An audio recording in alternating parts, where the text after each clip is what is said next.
Hello guys, welcome back in my YouTube channel study centre. आज जैसे कि हम लोग थंबनेल में देख चुके हैं, जो वीडियो है हमारा जैक से रिलेटेड जो क्वेश्चन है हमारा रिलीज किया हुआ सैंपल पेपर है, उस सैंपल पेपर से ही हम लोग सॉल्व करेंगे क्वेश्चंस को। इसमें हमारा जो मैथ का जो क्वेश्चन सॉल्व या फिर रिलीज किया हुआ, तो पहला जो सैंपल पेपर है, सैंपल पेपर में हमारे जो क्वेश्चन है उस क्वेश्चन को देख लेते हैं। तो हमारा जो जैक का नया जो पैटर्न है, उसमें हमारे जो जैक के पैटर्न में दिया क्या गया है कि जो हमारा इस बार का जो क्वेश्चन होगा वो 30 मार्क्स का हमारा होगा ऑब्जेक्टिव टाइप क्वेश्चन, और जो 50 मार्क्स का जो होगा वो हमारा सब्जेक्टिव टाइप्स का क्वेश्चन।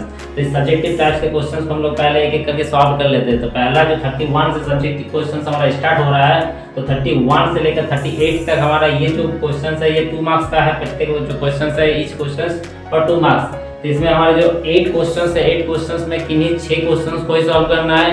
तो चलिए हम लोग इन 8 क्वेश्चंस को पहले देख लेते हैं कि कैसे इसको निकाला जा सकता है। बता देते हैं कि हमारा जो वीडियो थोड़ा सा फास्ट होगा, क्योंकि इसको सारा क्वेश्चंस को कवर करने के लिए वीडियो को थोड़ा सा फास्ट करना होगा, नहीं तो हमारा जो है वो वीडियो बहुत ही लॉन्ग हो जाएगा। इसलिए हम लोग क्या कर रहे हैं, क्वेश्चंस को बहुत ही फास्ट मोड से कर रहे हैं। लेकिन अगर किसी को आप लोगों को समझ में ना आए तो मेरा जो वीडियो है फिर से रिवाइंड करके आप लोग देख लीजिएगा, तो आप लोगों का जितने भी डाउट है क्लियर हो जाएगा। तो पहला जो क्वेश्चन हमारा अवधि गुणनखंड विधि से 96 और 404 का हमें क्या करना है, एचसीएफ और एलसीएम निकालना है। तो ये इस तरह क्वेश्चन एक कोई हमारा देगा ही जो 2 मार्क्स का होगा। तो पहला जो 31 का क्वेश्चन हम लोग कर लेते हैं। तो 96 जो है, 96 का हम लोग अवधि गुणनखंड कर लेते हैं।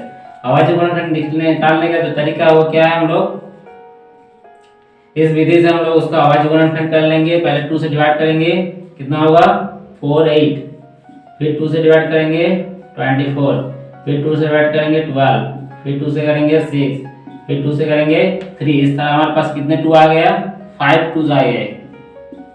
2 × 2 × 5 टाइम्स लिख लिया और एक बार 3 आया है, 3 1 3। जितने भी हम नंबर है सब अभाज्य नंबर से, अभाज्य नंबर से ही इसको हम लोग डिवाइड करेंगे। दूसरा जो हमारा नंबर है कितना है हमारे पास 404 है। इसको अगर डिवाइड करते हैं 2 से 202, फिर 2 से डिवाइड करते हैं 101 हमारा अभाज्य गुणन संख्या, इसलिए आगे हमारा डिवाइड नहीं होगा। तो इस तरह 404 का जो क्वेश्चन का अभाज्य गुणनखंड आ गया, कितना आ गया 2 × 2 × 101। तो अब हम लोग एचसीएफ निकाल लेंगे। एचसीएफ कैसे निकाला जाता है, एचसीएफ जिन दो नंबर्स का निकालना होता है, पहले उन दो नंबर्स का जो अभाज्य गुणनखंड जो मिल रहा है दोनों में जो कॉमन है उसी को हम लोग लिखेंगे। इसमें 2 कॉमन है, इसमें भी और एक मिला तो और एक 2 कॉमन है, तो दोनों 2 को हम लोग लिख लिए। तो इस तरह हमारे पास कितना आ गया, एचसीएफ 4 आ गया। और फिर एलसीएम हमारे पास कितना होगा, एलसीएम का तरीका क्या होता है, एलसीएम का तरीका हमारा पहले एचसीएफ जैसे कि दोनों में जो कॉमन है उसको लिखेंगे। तो जिस तरह हमारे पास 2 मिल गया कॉमन, और जो कॉमन नहीं है उन सब नंबर्स को भी हम लोग लिख लेंगे। तो इसमें 3 और 2 है, फिर एक 3 है और फिर 101 है। इन सबको अगर मल्टीप्लाई कर देते हैं एक करके, तो सबको मल्टीप्लाई करने के बाद कितना आ जाएगा 9696। ये हमारा एलसीएम आ गया। तो पहला क्वेश्चन का आंसर। चलिए दूसरा था हमारे पास, जो दूसरा क्वेश्चन है वो क्या है, वो द्विघात समीकरण ज्ञात कीजिए जिसके शून्यकों का योग जो है और गुणनफल दिया हुआ है। द्विघात समीकरण का जो रूप होता है वो रूप क्या होता है, ax² + bx + c = 0। यानी हमें इस जो क्वेश्चन है, इस क्वेश्चन में a b c का वैल्यू निकालना है और इसमें पुट करना है। हमारे पास 2 चीज दिया क्या है, एक है हमारे पास शून्यकों का योगफल, यानी शून्य का हम लोग अल्फा बीटा मान लेते हैं। तो अल्फा प्लस बीटा का वैल्यू जो दिया हुआ है, कितना दिया हुआ है 3 दिया हुआ है। और अल्फा प्लस बीटा जो है इसका जो फॉर्मूला होता है, इसका जो फॉर्मूला होता है क्या होता है हमारा -b/a, यानी x का गुणांक माइनस जो है वो x का गुणांक फिर x² का गुणांक, ठीक है। तो इस तरह हमारे पास यहाँ पे, और फिर दूसरा जो है दूसरा क्वेश्चन इसमें दिया हुआ शून्य का गुणनफल, यानी अल्फा × बीटा। अल्फा × बीटा का वैल्यू जो कि दिया हुआ कितना दिया हुआ 2 दिया हुआ है। और अल्फा × बीटा का जो फॉर्मूला है हम लोग क्या लेते हैं, c/a लेते हैं, यानी जो कांस्टेंट टर्म है उस। तो इस तरह हम लोग इन दोनों को अगर कंपेयर करेंगे, चूंकि इसके नीचे कुछ नहीं 1 है, तो इसके नीचे भी कुछ नहीं, तो हमारे पास 1 है। तो इन चारों को अगर कंपेयर करते हैं, कंपेयर करने पर a का वैल्यू कितना आ गया 1 आ गया, देख रहे हैं। b का वैल्यू जो है वो 3 है और c का वैल्यू हमारे पास 2 है। अब a b c का वैल्यू मिल गया, इसको हम लोग पुट कर देंगे कहाँ पे, हमारे जो द्विघात समीकरण का जो रूप है उस पुट में पुट कर देंगे। तो a का वैल्यू 1, यानी 1 × x² + 3 इंटू एक्स प्लस सी का वैल्यू 2 इक्वल टू 0। इस तरह कितना आ गया x square plus 3x plus 2 equal to 0। ये हमारा दिया समीकरण हो गया सेकंड का आंसर। तो हमारे पास जो तीसरा क्वेश्चन है, तीसरा क्वेश्चन क्या है, ये हमारा ट्रायंगल चैप्टर से है। ट्रायंगल, दो ट्रायंगल दिया हुआ है, त्रिभुज दिया हुआ है, जिसमें एक ट्रायंगल हमारा एबीसी और दूसरा ट्रायंगल हमारा DEF। इसमें ऑर्डर भी यही है। तो ये दोनों हमारा क्या है, ट्रायंगल समरूप है, ठीक है, सिमिलर है।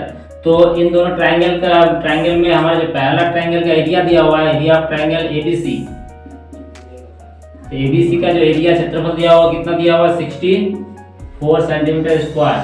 और दूसरा ट्रायंगल 121, दूसरे ट्रायंगल का जो क्षेत्रफल है DEF का वो कितना है, 121 सेंटीमीटर स्क्वायर। अब चलिए इसके फॉर्मूला में आते हैं। तो हमारे जो समरूपता का जो फॉर्मूला है, समरूपता का जो रिलेशन है, इसमें क्या समरूपता में क्या बताते हैं कि अगर हमारे दो ट्रायंगल समरूप है तो उसमें जो रिलेशन होगा, यानी उन दोनों ट्रायंगल का जो एरिया को अगर हम लोग डिवाइड, एरिया का हम लोग अनुपात, उन दोनों ट्रायंगल के एरिया का जो अनुपात है वह क्या होगा, आपस में जो हमारे साइड्स है, साइड्स के स्क्वायर के अनुपात के बराबर होगा, ठीक है। तो इसमें हमारा जो साइड्स एक दिया हुआ है, कितना दिया हुआ है, EF दिया हुआ है 15.4, ये कितना दिया है 15.4 सेंटीमीटर, ठीक है। तो हमें निकालना है BC, तो EF दिया हुआ है तो BC निकालेंगे।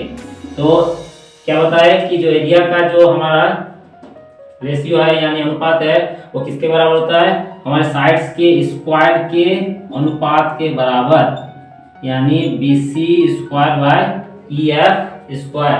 अब चलिए हम लोग इसको, इसका जो वैल्यू है उसको पुट कर देते हैं। तो हमारे पास जो ABC का क्षेत्रफल है वो कितना है, 64 है, DEF का 121 है, BC को हमें निकालना है और EF का वैल्यू कितना है 15.4 सेंटीमीटर स्क्वायर है, ठीक है। इस तरह हम इसमें से अगर BC निकालेंगे तो क्या हो जाएगा, ये 15.4 स्क्वायर है, इसको हम लोग दूसरे साइड ले आते हैं। तो इस साइड लाएंगे तो डिवाइड है तो उल्टा क्या होता है, बदल जाता है, मल्टीप्लाई हो जाएगा। 15.4 square equal to BC square. इस तरह अगर BC स्क्वायर निकालेंगे तो हमारे पास BC स्क्वायर क्या मिल गया। अगर इनको जो 64/121 है तो देख सकते हैं ये भी हमारा स्क्वायर फॉर्म में इसको लिख सकते हैं। तो 64 को मतलब 8 स्क्वायर और 121 मतलब 11 स्क्वायर, और हमारे पास कितना है 15.4 स्क्वायर। तो BC स्क्वायर, इसको भी अगर हम होल स्क्वायर के रूप में लिखना चाहे तो इस तरह लिख सकते हैं, ठीक है।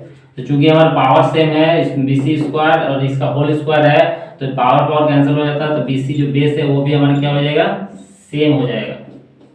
तो बेस हमारा जो BC किसके बराबर होगा, 8 इंटू 15.4/11। इस तरह 11 से इसको काट देंगे, 11 1 जा 11, 4.44 पॉइंट आ गया। तो 4 4 जा 11, 44, 4 11 जा 44। इस तरह हमारे पास कितना बच गया, 8 इंटू 1.4। इसको अगर मल्टीप्लाई कर देंगे तो BC का वैल्यू मिल गया, कितना BC का वैल्यू है, 11.2 सेंटीमीटर। तो आपको अगर ये वीडियो अच्छा लगा है और आप चाह रहे हैं कि और भी वीडियो आप लोगों के सामने इस तरह के लाए, तो मेरे इस वीडियो को लाइक शेयर एंड कमेंट कर दीजिए और अपने दोस्तों को जितना ज़्यादा शेयर सके उतना शेयर कीजिए अपने दोस्तों तक, ताकि आपके दोस्तों को भी इस वीडियो का बेनिफिट मिल सके। चलिए टेक केयर, बाय बाय।